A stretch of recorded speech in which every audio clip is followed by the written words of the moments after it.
Hey, my name's Adam. Mark asked me to go through some of the stuff that I do with EVA foam and some of the tools that are needed to use it.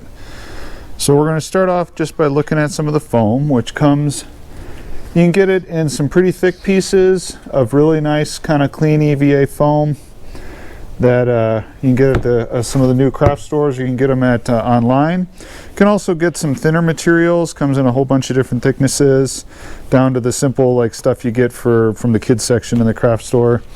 You can also use, what I use a lot of, is floor tiles, which they've got kind of two different textures to them, which sometimes you want that, sometimes you want to go ahead and get rid of that texture. But those are some of the basic materials right there. Let's take a look at some of the tools that you need to be able to work with it. Thankfully, a lot of the tools are pretty simple and pretty inexpensive. The first ones that are going to get you real far are having an X-Acto knife, and for some of the bigger stuff, I like to use a little bit bigger razor. And then it's also can be handy to have one of these little razor saws. The thing you'll find with the foam though is it'll chew through X-Acto blades pretty fast. So I actually keep a knife sharpener handy, and I'll give it a couple of runs on the sharpener here and there to try and keep the blade running a little longer. Other handy stuff to have for marking are some Sharpies or some markers. I like to have a silver and or black or blue depending on what you're marking on. It's a little bit easier to see on the material. This is just a little leather hole punch that's got a bunch of different sizes. It can be pretty handy for making some easy holes in the materials. Another tool that's really useful for working with foam is going to be a heat gun, which I use it to bend the pieces, to get them to bend and shape a little bit more when you want them to have some dimension to them. And another real handy tool is just having a Dremel, and these little sanding bits, they actually work really great on the foam to get you some nice clean edges, or to work the areas down a little bit easier than with the knife sometimes. And I also have just an assortment of bits. Sometimes I got to change out to different bits. When it comes to getting the foam together, the best stuff for it is a contact cement like Barge. It's a kind that you put it on both surfaces that you're going to glue. Then you give it a little chance to dry, and then you stick them together, and it works really well for foam. And for a lot of the large pieces, that's what I do. When I need to attach a really small piece, I'll just go ahead and use some super glue. Makes it a little bit easier to stick those on. To get a nice finish on your pieces, to get them to smooth out, and I'll show you a little bit of that on some pieces I'm going to show you in just a few minutes. I use just like a body filler like Bondo. Comes as a two-part mix. You mix it up, you can seal it over, and then you can sand it smooth with some high grit sanding paper like a 220 or even higher. Another product that helps out a lot for that is a sanding sealer, which is basically just a polyurethane that you can put on. It'll fill into the little cracks and holes a little bit, and then you can come back and smooth that out, which actually the heat gun will also help you seal the foam and get a nice finish on it. So when you go ahead and go and paint it, you can get a nice look on it. Another one I forgot about, hot glue gun. That comes in handy a lot. It's good for some of the parts with the foam, but a lot of them, the Barge cement is going to work a lot better to attach the material. I also use a mixture of spray paints and clear coats. I'll usually prime it with spray paint. Definitely finish it off with a clear coat, but in between, and I'll show you some of this, I'll use some acrylics to help give me some more texture and depth to the pieces. So this is the basic materials. This is just about all you need to work with foam, and then we'll take a second here and I'll come back and we'll look at a few of the pieces that I've made with foam. Alright, so we're going to take a look at a few pieces that I've made using the EVA foam. I'm going to try to do this on a tripod. Hopefully I can keep everything in the picture. So one of the first characters I did as a costume was the Nazgul from the Lord of the Rings, the Ring Wraiths.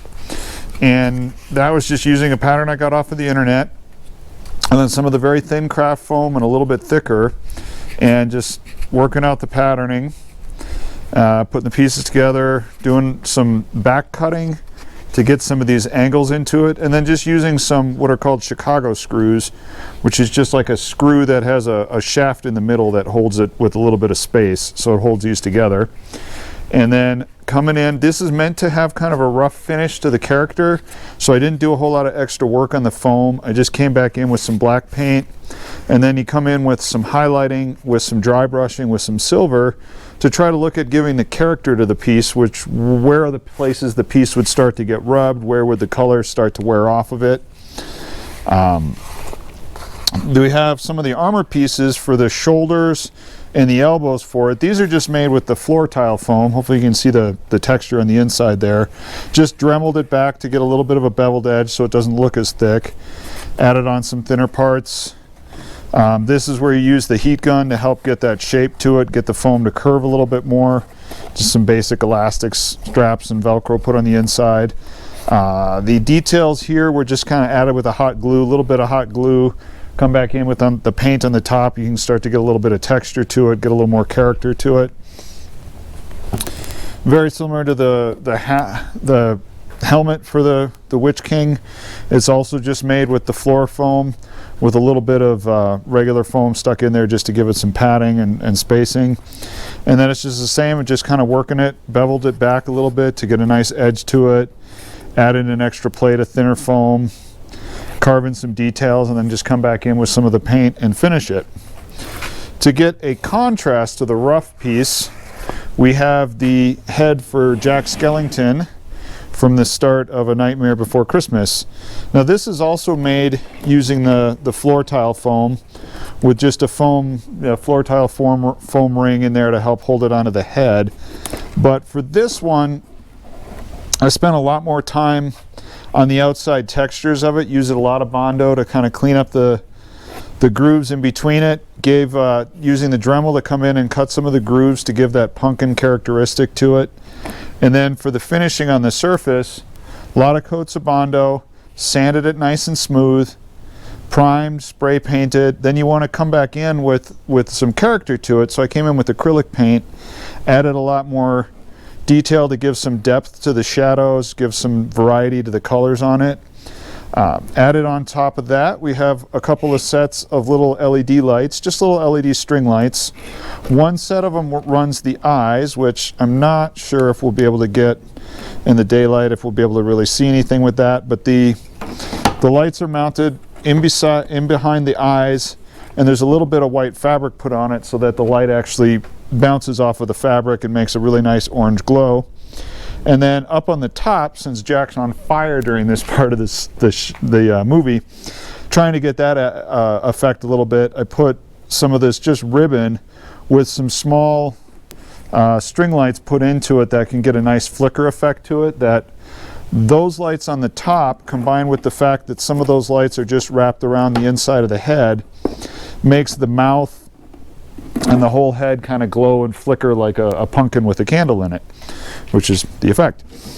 And then a final piece this is a piece from the video game Borderlands, and it's just one of the weapons there, but it's made out of EVA foam entirely. So this starts out with a block of the thick foam, and then the handle is made up of 3 pieces because it's got a hollow spot in the bottom for the battery pack to go. Then there's some LED lights that are put in, which again you probably won't be able to see, but they kind of light up on the sides and on the front pieces. And then it's just layered in pieces of foam. So these are all separate pieces that are added onto the main block. The nice part with the foam to get these little kind of knurled effects is you can simply cut it, take a heat gun to it, and it'll just expand nicely and open up like that. Then for the painting effects on this one, it's supposed to look like the video game, so it's got a little bit of a comic book character to it. So coming in with different layers of the silver paints, adding some edges of higher silver to areas where it might have been worn if it was being used, and then coming back in with just a Sharpie to give kind of the cell shading like the comic book effect to it. But there's a few pieces. Hope you guys find this interesting.